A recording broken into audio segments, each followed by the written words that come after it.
Hi, this is Rabbi Chaim Kaufman. Welcome to our 217th installment in the Torah portion of the week. We are holding by Parshas Shemini. Parshas Shemini speaks about the death of Nadav and Avihu, speaks about the laws of kashrus, and speaks at the end, speaks about objects that receive contamination, etc. So the Torah tells me, chapter 11, verse 33. Chapter 11, verse 33 says, any earthenware vessel into whose interior one of them will fall, right, means it becomes contaminated over here. Everything in it shall be contaminated. Right, so, creepy crawly thing falls in, and dies, contaminates it. What do? If it's an earthenware vessel, it cannot be kosher. So if it cannot be kosher, it's got to be destroyed. Right, you have to break it. So comes along, Mori Rebbe, Arav Agon, Ramosh Shlita, should be well. He brings down in Tam Vidas, and his commentary on Chumash, and he says there's a hint over here. Again, a hint does not mean a simple explanation, right? He's saying there's a hint over here. What's it comparable to? It's comparable to someone who sins, right? Someone who sins or nullifies a mitzvah. Nullifying a mitzvah means they don't do it, right? A person got an obligation, a man, it's got an obligation every day, not including Shabbos and a festival, to put on tefillin, put on phylacteries, whatever you want to call them, shake a lulav. He doesn't do it. Right? He doesn't shake a lulav on Sukkot. Right? He didn't do it.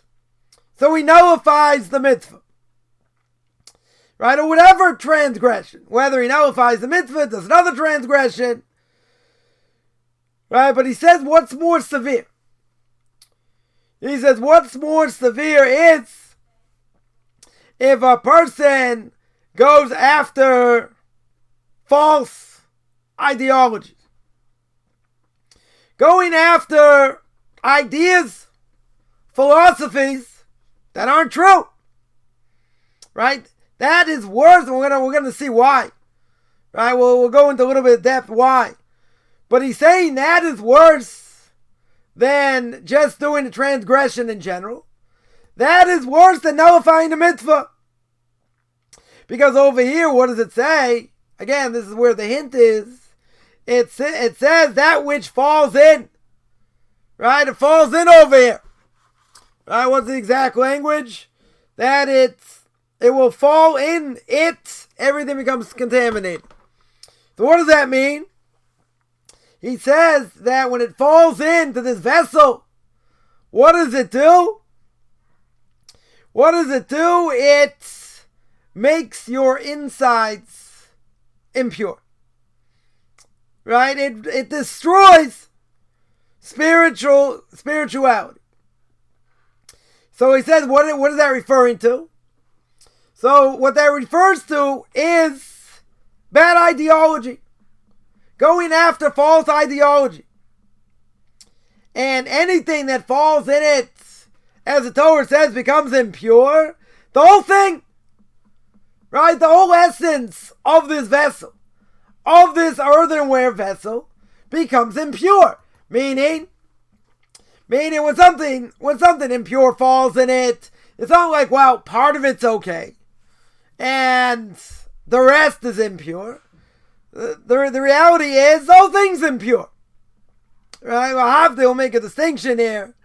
Right? It's kind of like saying, well, someone's a little bit pregnant. Well, you can't be a little bit pregnant. Either you're pregnant or you're not pregnant. Right? Either you have a child inside or you don't. Right? It's no partial over here.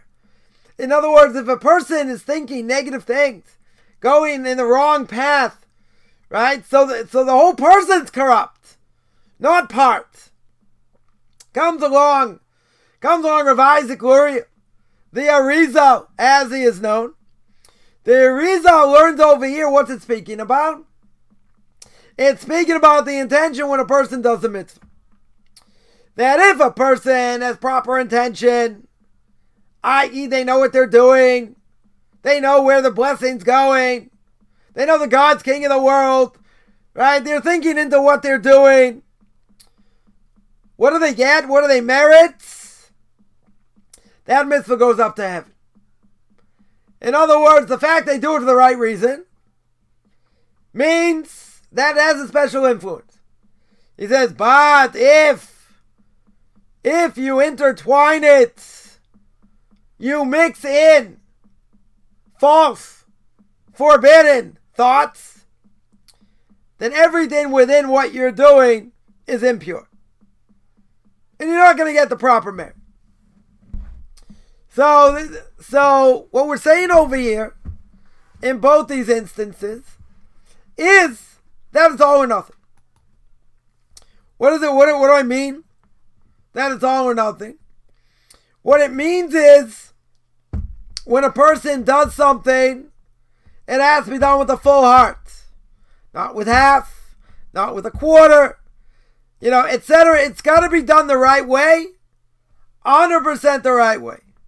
No compromise. Right? You have to do it the right way. And if God forbids a person has heretical thoughts, what we'll call bad ideology, what this is going to do is going to corrupt the person. So now, someone can potentially say, you know what? You're right. I have this bad thought. Right? I have this bad ideology. But what's the difference? How does it affect the fact that I make blessings, that I keep kosher, that I keep Shabbos? Right? To a certain extent, we all have heretical thoughts. Right? We all get down in the dumps. We all get beaten up in life. Sometimes we think, like, what's the whole point over here? Why am I doing this? If I'm only going to get pushed around, right? If I'm only going to, get punished, where's the goods? Where's the good over here? Person can say that. I mean, it's wrong. Person, forgets about all the goodness. But when a person's down, the evil inclination can drag them way down.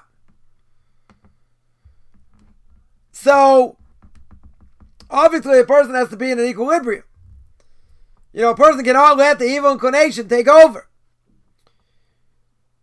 But what we're saying over here is, I cannot distinguish.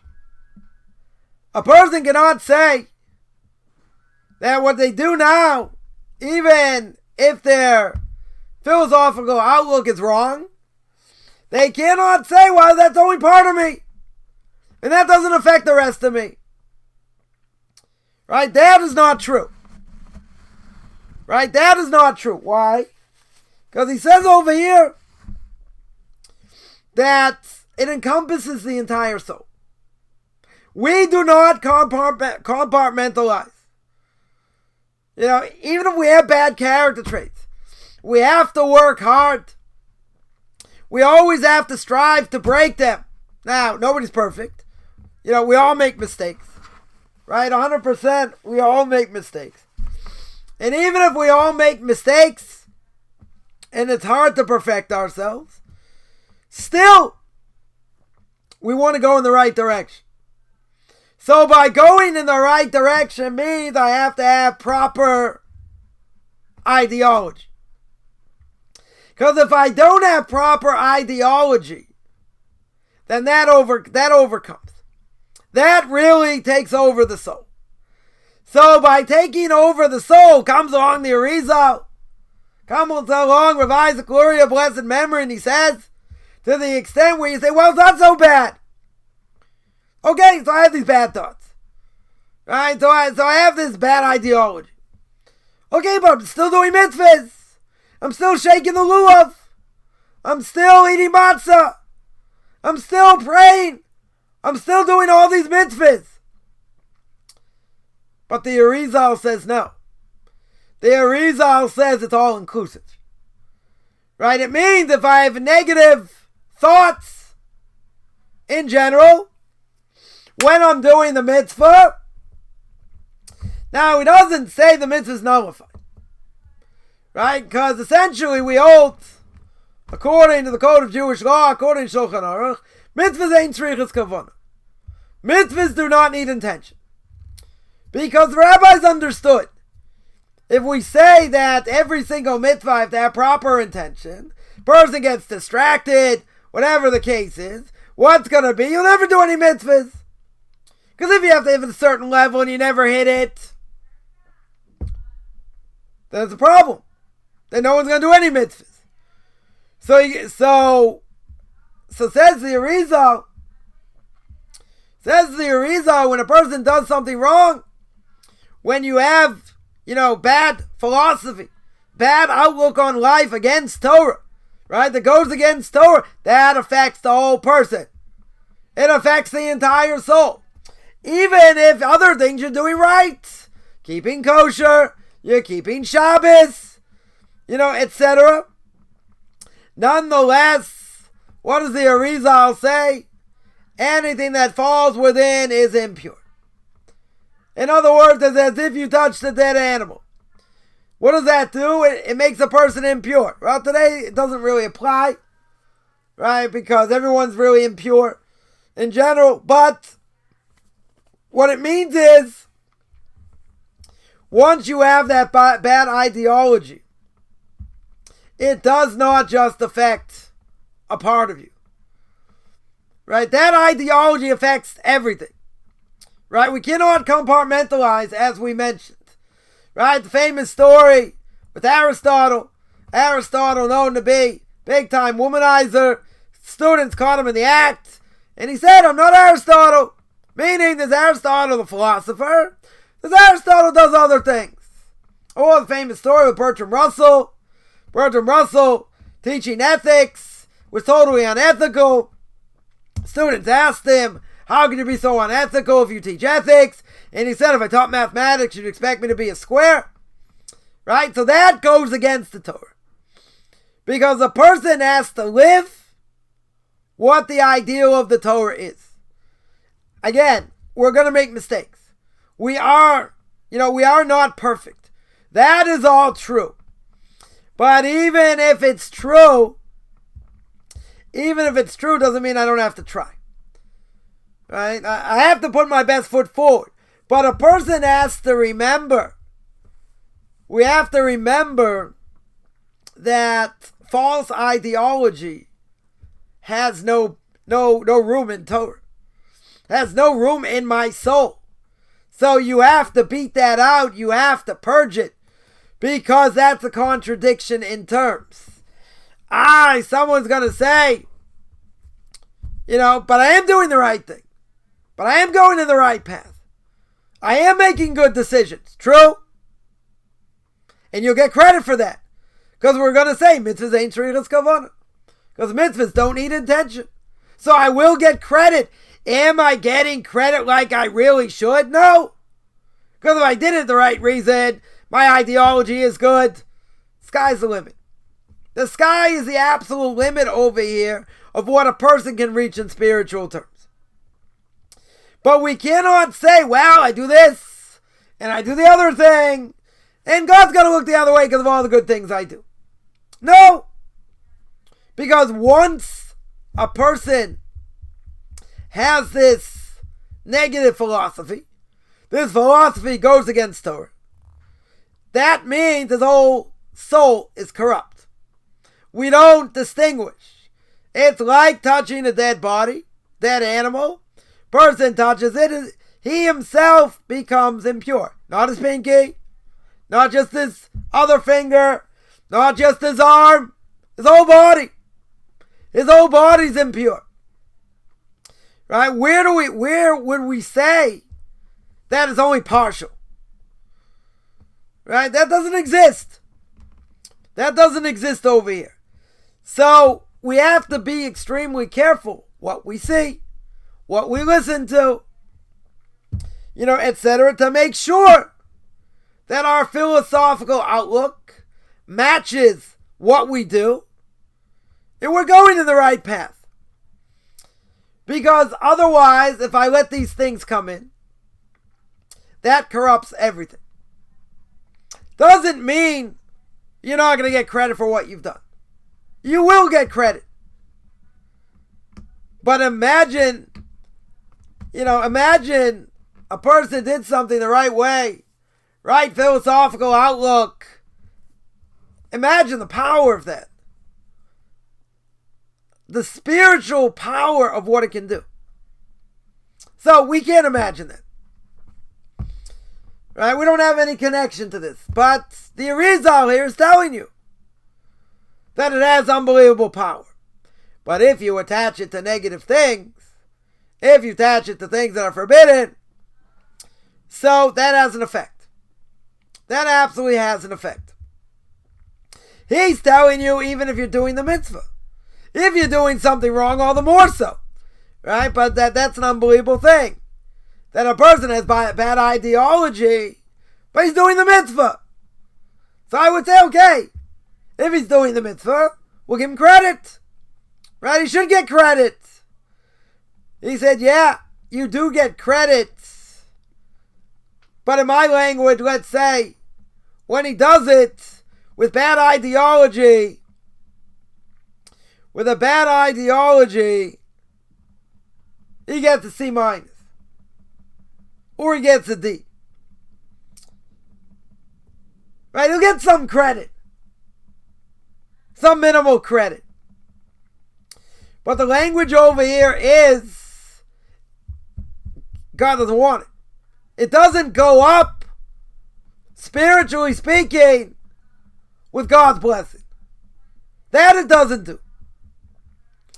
Now, that does not nullify what he's done. What it has done is it's been tainted. Right? What the person did wasn't good. But he gets credit. He'll get 20%. Maybe 15% credit. Maybe a little bit more. Right? Not for me to judge. But how crucial it is. Every mitzvah we do, every blessing we make, got to be in the right frame of mind. Right? And we have to purge out negative thoughts, heretical thoughts, bad ideology. Because all that will do is it will continue. It will spiral out of control. So, a person can say, I can have these thoughts, but I don't act on it. Maybe. Maybe I would agree, even if a person does that. Even if they do that, okay. So it's good they didn't act on it. But who's to say in the future they won't? Maybe they'll become overcome by desire, overcome by other things, and they'll fall. And they'll fall into an abyss. Because once a person's already done it, and he thinks it becomes part of you. Right? It's part of your psyche. So the best thing is don't think these things. Right? Don't think these negative things. Because if a person does, it's much harder to fight. Now, we're not saying it's impossible. We're not going to go that far. But once something becomes part of our psyche, it's a lot more difficult to fight. A heck of a lot more difficult to fight. So that we have to fight extremely strong, not to allow the influence in. Because once we allow that influence in, it's there. Then you have to work really, really hard to get rid of it. And even if a person works on it, and he works on it, it could be there dormant for years. Then something happens, something else happens, and all of a sudden it's brought up to the forefront. So it's better never to be in this situation. Never to put oneself in that situation. Say, no, I know how to handle it. I'm good. I'll handle it the way it needs to be handled. And what's going to happen? Most likely, as I will be the prophet of doom, most likely what's going to happen? You fail. You think you know better. You think you're stronger spiritually. You think all kinds of things. Doesn't matter. Absolutely doesn't matter. You are going to fail. Ultimately, you will fail. It's just only a matter of when. So, as we see over here, bad ideology is worse, seemingly is worse than nullifying the mitzvah or transgressing. You're going to say, why? Maybe I'm not going to act on it. So my Rebbe says no. He says the fact that you think it, the fact you have this bad ideology, it affects your entire person. And therefore, it's going to be worse. It's going to be worse than the actual transgression itself. Because now the soul is corrupted. And if the soul is corrupted, then it's very hard to fight against. So again, somebody may say, but to a certain extent, no matter how hard we work, no matter how hard we try, isn't at some level our soul corrupted? So maybe we'll say yes. But that doesn't matter. That's not an excuse. I have to work hard to purge it 100%. Because if I don't purge it 100%, then what happens? The entire essence of the person is impure. It affects other things, other spiritual things, in a majorly negative way. So, we have to take seriously what we listen to, who we listen to, what we read, what we see, what we hear. Because that essentially makes us who we are. And if our philosophy is bad, and our outlook is bad, well, who's that going to affect? It'll affect others. Affect spouses. Affect children. Can have a negative effect across the board. But he's not even going that far. He's saying, who does it affect the most? You! It makes the entire persona corrupt. That's what it does. And essentially, that will destroy the person. Even if they're doing mitzvahs. I mean, it seems it's only a matter of time where that corruption is going to come to the forefront.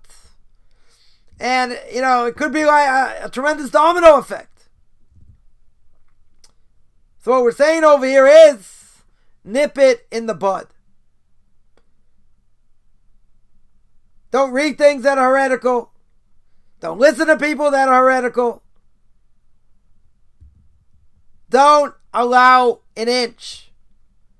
Because even if you allow a little bit, say, no, I'm in control. I got this. I'll take care of it. The reality is, not that way. That's the reality. It'll have far-reaching repercussions. So, some may say as well, everything's going to be forbidden. No, I'm not going to say everything's forbidden. But a person has to be careful. Because if you're not careful, it will affect you in a negative way. It will corrupt the entire person, not just part. That we can't have. And that we have to fight like the plague and not let it in. Because if you let it in, it's over. Even at a small level.